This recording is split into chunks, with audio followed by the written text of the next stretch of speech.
The National Museum of the Italian Risorgimento in Torino was founded in 1878. It is uniquely national due to the importance and richness of its collections. It is located in the heart of Torino, in Palazzo Carignano, and has been an official UNESCO site since 1997. The palace building houses the original seat of the Chamber of Deputies of the Subalpine Parliament, dated 1848. Today it is a modern, interactive, multimedia museum which offers its visitors a one-of-a-kind experience. In a tour involving 30 rooms, visitors are guided through the facts and leading figures of the Risorgimento, the unification of Italy and the birth of European nations. From the grand revolutions of the 1700s right up to the brink of the First World War, side by side with the more traditional political and military aspects, the tour blends in stories about society, culture, art, technique, and mentality. The collections.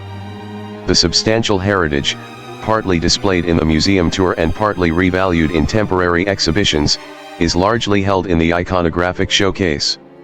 Among the diverse types of material, the principal nucleus of which spans the 18th and 19th centuries, there are some examples from the 1600s and others which run through to the 20th century.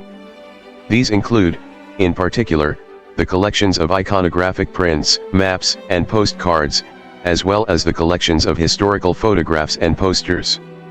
An important library is annexed to the museum itself, specialized in the history of the Risorgimento period. Part of this heritage is the Encyclopedia or Reason Dictionary of Sciences, Arts, and Crafts, compiled under the direction of Denis Diderot and Jean-Baptiste Léron d'Alembert and printed in Livorno, Leghorn, between 1770 and 1778. This library is particularly interesting because it contains some of the most important periodicals published in the 19th century. The historical archives of the museum represent a documentary complex of extraordinary richness and interest. The main body is dated between the 18th and 19th centuries and includes documents deriving from the 13th to the 15th centuries and running up to the Second World War and the Resistance.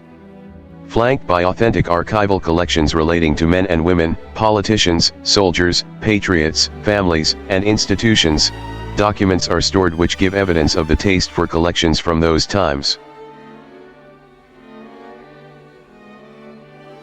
The typology of the finds present is very varied: weapons, banners, uniforms, printed documents, and manuscripts, and figurative works.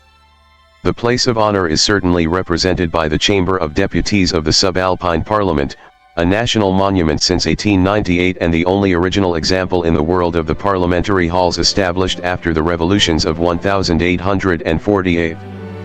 Proclamation of Rimini by Gioacchino Murat in 1815, preserved in the museum. The 2,579 artifacts on display to the public, which were selected from the 53,011 belonging to the museum, describe the path that led to the unification of Italy. There are also references to other European nations that acquired independence in the 19th century, experiencing a period comparable to that of the Italian Risorgimento. There are exhibition itineraries for the disabled aimed at the blind, the visually impaired and the hearing impaired. The exhibition occupies approximately 3,500 square meters distributed over 30 rooms. The first three narrate the exhibitions of the past from a national perspective from 1878 to 1961, from a Piedmontese and Turin perspective and from a fascist perspective, to illustrate the different interpretations that the Risorgimento had in the 19th and 20th centuries.